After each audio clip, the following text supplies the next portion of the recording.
YouTubers, got a different one today, first ever. This is interesting, and I don't know, maybe this will come in useful or not, but got a Whirlpool Duet Chemo Elite type washing machine here, right?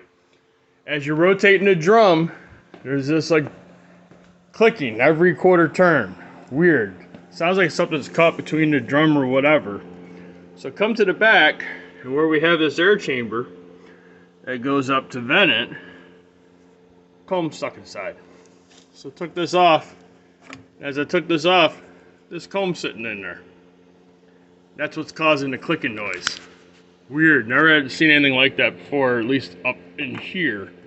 So, something to think about. So if you ever hear this, like just a rhythmic click, click, click, open this up. Sometimes things get caught in there and that could be your problem. It's a real easy fix. Just take the back cover off and check that.